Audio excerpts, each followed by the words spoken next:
با سبب تمدید نشدن اجازهنامه فعالیت 6 کارخانه استخراج طلا در جماعت دهاتی شوگناوی ناحیه خبالینگ 600 نفر بیکار ماندند. این افراد میگویند ماهی 2000 سومانی معاش میگرفتند و عرابه زندگیشان اساساً از همین حساب میچرخید. اکنون بعضی کارگران به چاره‌داری رو آوردند، برخی دیگر هنوز کار میجویند. عزیز خوجا سفالوف 4 سال اخیر در کارخانه کارکرد طلای گنج به حیث راننده فعالیت میکرد. او روز 7 فوریه در صحبت با رادیو آزادی گفت یک سال باز در خانه مشغول چاره‌داری است.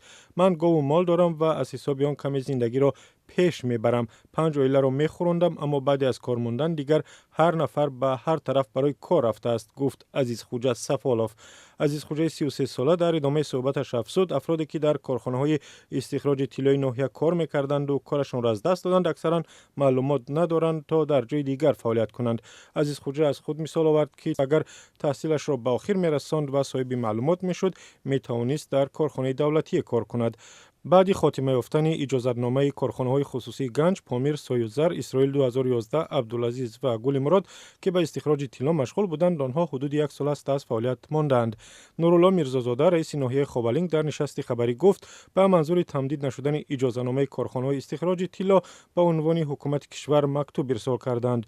با گفته میرزازاده 6 کارخانه تولید طلا سر از ماه ینوری سال 2017 به این طرف کار نمی‌کنند. تنها کارخانه کارکرد طلای آدینه در حال حاضر در حدود 35% فعالیت دارد.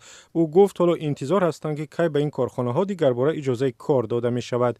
در جماعت شوگناوی ناحیه خبالینگ یکی از کانهای بزرگ طلا جایگیر است. کارکرد طلای شوگناو در آخرهای قرن 19 از جانب حکومت پادشاهی روسیه به راه مانده شده است. طلای شوگناو یکی از بهترین نوع طلا در تاجیکستان دانسته می شود.